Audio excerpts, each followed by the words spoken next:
New ইয়র্কে জাতিসংঘের সাধারণ পরিষদের অধিবেশন চলার সময় যেখানে জো বাইডেনের সঙ্গে বৈঠক করতে পারবেন ডক্টর মোহাম্মদ ইউনূস, সেখানে কেন নরেন্দ্র মোদীর সঙ্গে সাক্ষাৎ হবে না? সাইড লাইনে 5 মিনিট 10 মিনিটের জন্য তারা বৈঠক কেন করতে পারবেন না?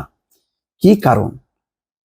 আসলে এটা নিয়ে নানান রকম রাজনৈতিক পর্যায়ে কানাঘুষা চলছে, কূটনৈতিক মহলে রীতিমতো চাঞ্চল্য যে ভারত কেন এরকম কঠোর অবস্থান নিয়েছে। বাংলাদেশ নেয়নি, বরং বাংলাদেশ একটু নমনীয় মনোভাব প্রকাশ করেছে, যেখানে ইলিশ রপ্তানি একেবারেই বন্ধ করেছিল মৎস্য উপদেষ্টা, সেখানে বাণিজ্য এবং পররাষ্ট্র অনুরোধে সেই নিষেধাজ্ঞা তোলা হয়েছে না। 3,000 টন ইলিশ যাবে ভারতে। এর অর্থ হলো একটা বার্তা দেয়া যে না, আমরা কিন্তু তোমাদের শত্রু না।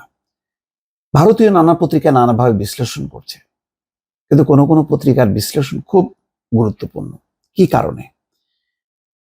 নরেন্দ্র মোদী সরকারের ধারণা যে ইউনূস সরকারকে নেতৃত্ব দিচ্ছে বা কর্তৃত্ব করছে বা পরিচালিত করছে বাংলাদেশের মৌলবাদী গোষ্ঠীগুলো। তাদের মধ্যে আছে জামাত, হেফাজত। তাদের কথায় ইউনূস সরকার পরিচালিত হচ্ছে। আর সেটা যদি হয় তাহলে মোদী কোনোভাবে আপোস করবে না। আজকে সেই বিষয়টা হয়তো প্রণয় ভার্মা, ভারতীয় হাইকমিশনার ঢাকায়, তারা বৈঠক করেছেন কিন্তু বিএনপির সঙ্গে। তারা নিজেরা এসছেন বিএনপির গুলশানের যে চেয়ারপারসনের কার্যালয়, সেই কার্যালয়ে বসছেন, তাদের সঙ্গে কথা বলেছেন। অন্যদিকে মোদী আবার বাইডেনের বাসভবনে যে বৈঠক করেছে, সেই বৈঠকেও কিন্তু বাংলাদেশ পরিস্থিতি নিয়ে আলোচনা করেছে। কিন্তু যেই বিষয়টা তারা মুখ ফুটে বলছে না, সেটা হচ্ছে মূল বিষয়টা হলো যে তারা দেখতে চায় যে ইউনূস সরকার কি মৌলবাদীদের দ্বারা প্রভাবিত হয় কিনা, জামাত দ্বারা প্রভাবিত হয় কিনা, হেফাজত দ্বারা প্রভাবিত হয় কিনা।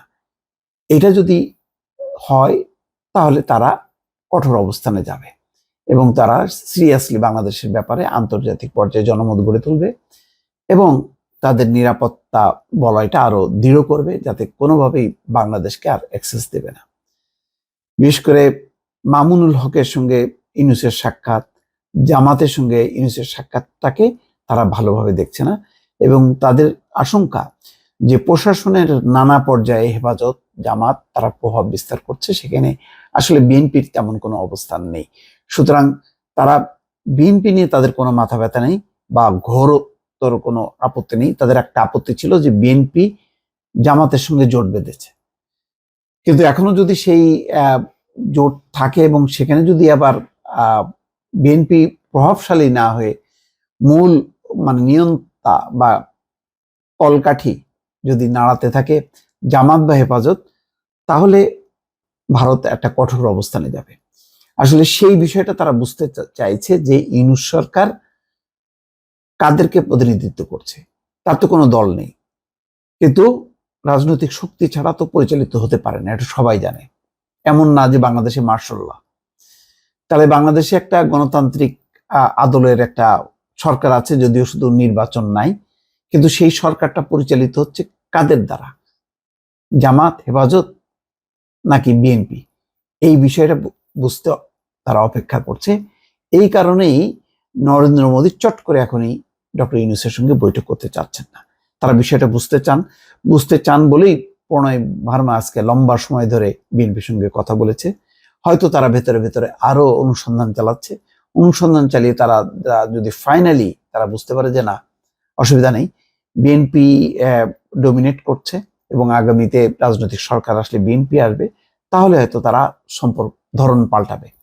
কিন্তু যদি উল্টে যায়, অর্থাৎ এখানে যদি প্রভাবশালী গোষ্ঠী হিসাবে জামাত এবং হেফাজত আসে, তখন ভারত অন্য একটি রাজনৈতিক অবস্থান নেবে এবং তাদের ধারণা যে জামাত হেফাজতের হাত ধরে বাংলাদেশে অনুপ্রবেশ করবে পাকিস্তান এবং পাকিস্তান সামরিক বাহিনী সহ নানান জায়গায় তাদের ঘুঁটিটা আরো শক্ত করবে। এই ঘুঁটিটা শক্ত করতে দেবে না কোনোভাবে। যদি তাই হয়, তাদের যে পূর্বাঞ্চলের যে রাজ্যগুলো, সে রাজ্যগুলো আরো অশান্ত হয়ে পড়বে এবং পাকিস্তান পুরো বিষয়টা নিয়ন্ত্রণ করবে।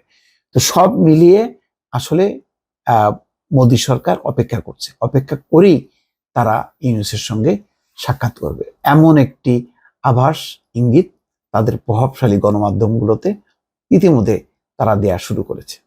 দর্শক ভালো থাকবেন। আল্লাহ হাফেজ।